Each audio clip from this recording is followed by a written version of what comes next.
Pemirsa, Ketua Asosiasi Pemerintah Seluruh Indonesia menyampaikan ada 3 persoalan penting yang akan menjadi pembahasan pada Rakernas ke-16 APEKSI di tahun 2023 ini. Kali ini mulai dari otonomi daerah, serta semangat politik pembangunan yang terkoordinasi dengan baik antara pusat dan daerah.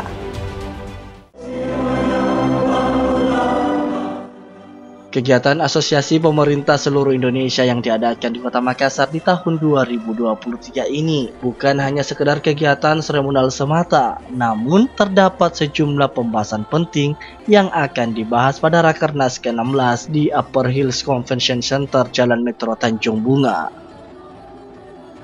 Ketua APEKSI sekaligus Wali Kota Bogor, Bima Arya, mengungkapkan ada 3 pesan utama yang akan digagas pada Rakernas kali ini. Beberapa yang mesti diperjuangkan bagi APEKSI se-Indonesia seperti dengan konsisten mengawal otonomi. Menurut Bima Arya, perlunya pengawalan otonomi daerah agar bisa menciptakan pemerataan mulai dari pembangunan, pendidikan maupun kesejahteraan kehidupan masyarakat di suatu daerah. Hal lainnya yang diperjuangkan para APEKSI mengenai optimis menuju Indonesia Emas 2045.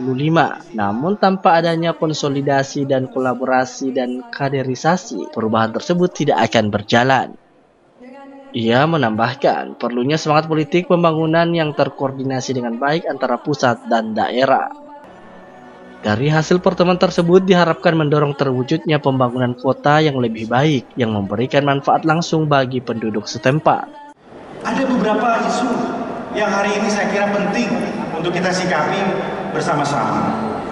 Pertama adalah otonomi dalam hal reformasi birokrasi, kepegawaian, rekrutmen P3K, honorer Pak Sekjen. Teman-teman masih sangat concern. Tentu ini bukan hanya sekedar akomodasi tim sukses, tetapi bagaimana pelayanan publik harus tetap maksimal, tidak boleh kendor walaupun ada di tahun politik. Itu konteksnya otonomi di bidang reformasi birokrasi. Kemudian otonomi di bidang keuangan.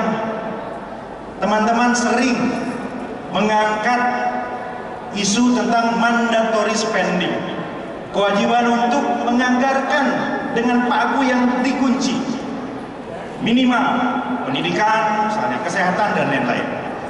Kalau itu dijumlahkan total general, maka mandatory spending itu bisa lebih dari 100%. Di mana ruang diskresi kita? Di mana ruang bagi potensi daerah? Hari ini kita kritisi itu. Yang ketiga adalah otonomi dalam konteks pendidikan. Saya kira hari-hari ini teman-teman wali kota sama banyak merespon aduan warga terkait dengan zonasi dan PPDB. Apalagi kalau urusan SMA, masalahnya adunya ke kita, tapi kewenangannya ada di gubernur. Rasanya tidak bisa seperti ini, harus kita bersama-sama perbaiki komitmen kita berdasarkan kewenangan ke depan seperti apa. Dirinya menambahkan perlu juga memperkuat posisi Indonesia sebagai negara yang maju dalam pembangunan perkotaan yang berkelanjutan. Ardi Jaho, Celebes TV. Inilah bentuk sinergitas dan kolaborasi dari seluruh pemimpin bangsa Indonesia.